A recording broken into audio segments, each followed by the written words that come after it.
आणि त्या प्रभू श्रीरामाचे खरे सच्चे अनुयायी आपण शोभता, ते याच्यासाठी सर मी बाई म्हणून आपले विशेष आभार मानले पाहिजे। या महाराष्ट्रात, या भारतात अर्धी लोकसंख्या, 50% लोकसंख्या ही महिलांची लोकसंख्या आहे आणि प्रभू श्रीराम एकपत्नी एकवचनी एकबाणी होते।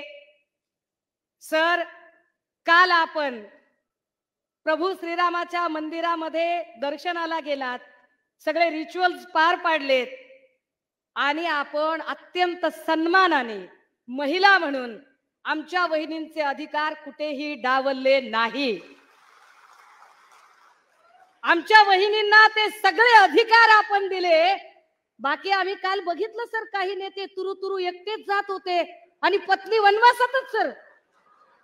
वाईट वाटत होतं सर, एवढ्या गुढ्या उभ्या केल्या आणि पत्नी सोबत नाही, पण आपण तसं केलं नाही सर। आपण आमच्यासाठी आदर्श आहात की आपण प्रत्येक ठिकाणी वहिनींना सोबत घेतलं, म्हणजेच आपण महिला शक्तीचा सन्मान करणारे आहात आणि या दृष्टिकोनातून आम्हा सगळ्या महिलांच्यासाठी आपण खऱ्या अर्थाने आदर्श प्रभू श्रीरामाचे सच्चे अनुयायी आहात। सर, मी असं म्हटलं की रामायणामध्ये प्रभू श्रीरामांची जी व्यक्तिरेखा आहे ती एकवचनी सुद्धा आहे, दिलेलं वचन पाळणारी।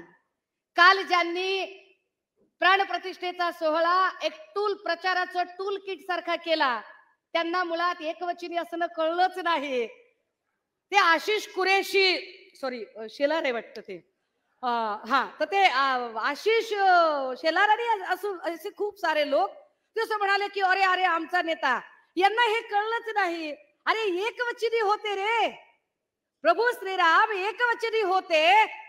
ह्यांचा नेता 72 तासाच्या आत विसरून जातो 70,000 कोटीच्या घोटाळ्याचा आरोप कोणावर केला आणि त्यालाच परत घेतो सोबत।